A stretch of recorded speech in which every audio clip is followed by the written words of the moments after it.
నమస్తే అండి. ఈరోజు మంచి గుళ్ళో ప్రసాదం పెట్టే పులిహోర ఎలా చేయాలో చూద్దాం. మొన్ననే మేము తిన్నాం, చాలా బాగుంది, అందుకే చెప్పాలనిపించింది. ఇక్కడ ముందర 4 మెంతి గింజలు వేయించుకుందాము. ఇవి సగం వేగాక మిగిలిన వేస్తాను. ఈ పొడి వల్ల చాలా టేస్ట్ వస్తుంది అనమాట. ఇది మనం ఇళ్లలో చేసుకునే పులిహోరలా ఉండదు, వేరేగా ఉంటుంది. మెంతులు ఎంత వేగితే అంత కమ్మటి వాసన వస్తుందమ్మా. ధనియాలు 1 టేబుల్ స్పూను,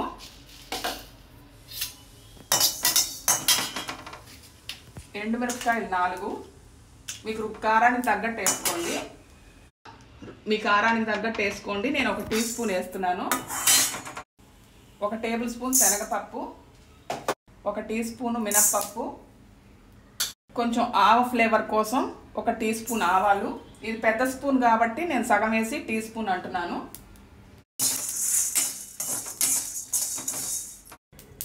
ఇది కమ్మగా వేగిపోయింది, ముందు చల్లార్చుకుందాము.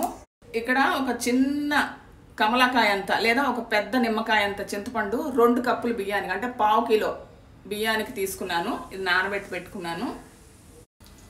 ఇక్కడ కొంచెం నువ్వుల నూనె వేస్తున్నాను. మీకు తోచిన నూనె వేసుకోండి, మీరు రెగ్యులర్గా వాడేది. 1/2 టీ స్పూన్ ఆవాలు, 2 టీ స్పూన్ల మినపప్పు, 2 టీ స్పూన్ల శనగపప్పు, 3-4 ఎండుమిర్చి, 1/2 కప్పు పల్లీలు వేసాను. దండిగా కరివేపాకు వేసుకోండి, బాగుంటుంది. 1 అర టీ స్పూన్ పసుపు వేసుకోండి. ఇంగువ 1 అర టీ స్పూను. ఇప్పుడు చింతపండు నీళ్లు పోద్దాం. ఫస్ట్ నీళ్ళు పోసేటప్పుడు మెల్లిగా పోసుకోండి, తర్వాతవి బాగా పోసుకోవచ్చు. మొత్తం ఒకేసారి పోస్తే చేతి మీద చిల్లుతాయి. 2.5 టీ స్పూన్ల ఉప్పు వేసుకున్నాను. మీకు రుచికి తగ్గట్టు వేసుకోండి. బెల్లం ముక్క చిన్నది. ఇది మరిగి చికెన్ అవనిద్దాము. ఇది బాగా మరిగిపోయింది, నూనె బయటకు వస్తుంది. ఇప్పుడు మనం ఇందాక చేసుకున్న పొడి వేసేద్దాం.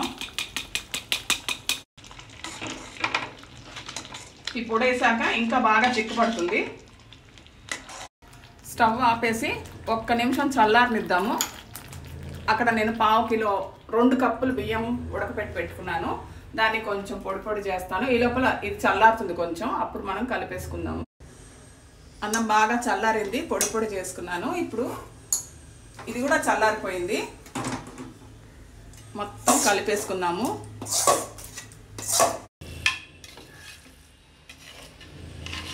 బాగా కలుపుకున్నాక సర్వ్ చేసుకోవడమే. ఇది చల్లారే కొద్దీ రుచి పెరుగుతుంది అన్నానికి. ట్రావెలింగ్ కూడా బాగుంటుంది. ముందు రోజు చేసి పెట్టేసుకుంటే సాయంత్రం పూట నెక్స్ట్ డేకి బాక్స్లో తీసుకెళ్ళిపోవచ్చు ట్రావెలింగ్ అప్పుడు.